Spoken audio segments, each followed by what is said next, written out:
at Mesa Fitness Clifton. Today I want to talk to you a little bit about battle ropes and some different variations.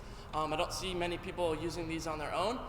Usually the only time I see people having ropes out is when a trainer's with them. So I kind of wanted to give you some insight on what ropes are, why we want to use them, and how they're beneficial for us. So basically battle ropes is just a form of high intensity interval training with these oversized ropes that we have in the gym, and they're usually super long and pretty heavy.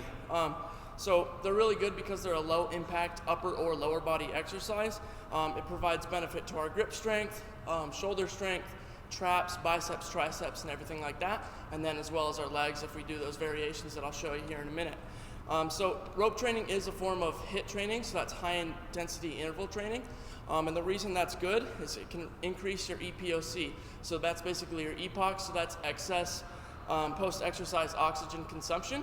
What that is going to do is basically just elevate your heart rate and your metabolism after you're done working out. So unlike steady state cardio where you're just on a steady pace on the treadmill or something like that, this interval style with the ropes can kind of increase our heart rate over time, and we can continue to burn calories even after we're done exercising. So that's basically what EPOC means, and that's what it's referring to. So that's one benefit of using ropes over some other kind of steady state cardio kind of thing.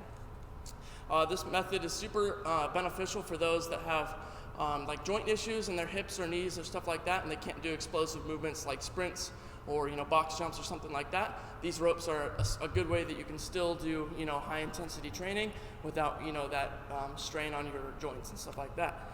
So with all the exercises that I'm going to show you, start with about 15 to 30 seconds of work. You can also go by reps, but I think it's easier to just time yourself working on the ropes. So start with about 15 to 30 seconds per set, and then make sure your rest time is about double that. So if you're doing 15 seconds of work, do 30 seconds of rest in between the next set, or if you're doing 30 seconds of work, give yourself a minute before you go through the next set. Start with just a couple sets. Don't go too crazy on this, and you can kind of assess your tolerance if you've never done HIIT training or anything like that before. And you can always increase, how much you're doing, how long you're doing it, or how many sets. So the good thing about the ropes is it's a progressive exercise, unlike 20 minutes walking on the treadmill. That's the same every time. With kind of interval training with ropes, you can kind of change it up and do something fun and exciting each time and kind of progress as you get through it. So they're very good as a workout finisher. Typically I'll have myself or my clients do this at the end of a workout, just kind of as a little finisher, and you can do this after a upper body workout, lower body workout, or full body workout. So now we'll go ahead and show you some of the variations that I have for you. Alright, so for this first exercise, we're just going to be doing a unilateral wave or a bilateral wave. So all you're going to want to do is grab both ends of the rope, get an athletic stance, so a little bit further than shoulder width apart from my feet. My knees are going to be slightly bent. So we're going to start with the bilateral wave. So that's just going to be swinging up and down like this. And we can switch that and do it a little bit differently, and we can do a bilateral wave. So that's where we're going to alternate the waves. Just like that. And so basically the difference is with the bilateral wave, we can use a little bit more of our core, but with the unilateral wave, we're kind of working our full upper body. So it's really good for our grip strength, really good for our shoulders, our chest, traps, biceps, triceps, everything like that. So in the next one, I'll show you kind of a lower body implementation you can use with it. Alright, so for the second variation, we're going to do a bilateral or a unilateral wave like we did before. But we're going to show you a few ways that you can use your legs as well. So this becomes a full body exercise instead of just an upper body exercise. So the first thing I can do is get in a 90-degree squatted stance, and I can do that alternating, or I can still do them together.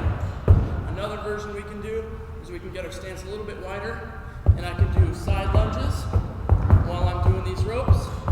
And another one we can do is we can do a lateral shuffle while we're doing the ropes. So I'll start roping like this, and then I can shuffle a few feet this way, a few feet that way. So those are some good ways that you can add in leg work as well, so the battle ropes becomes a full body exercise. Alright, so the last variation I want to show you is a couple cool ones that we can use to kind of target our core more so. So the first one that we can do is we can get down and sit, and we can do Russian twist with the rope. So what I'm going to do, you can try and keep your feet up, or you can just keep your feet down, and you can do Russian twist just like this with the ropes. Go back and forth like that. You can even scoot up, do a little bit closer so it's closer towards your hips, just like that. Another core variation we can do is we can use one rope at a time in a plank position. So I'm going to get in a high plank position like this. I'm going to wave one side like that, and then I can go for about 15 seconds, and I can switch, and I can do this side for 15 seconds as well. It's another good one to target our core and our shoulders a little bit more since we're in that high plank position.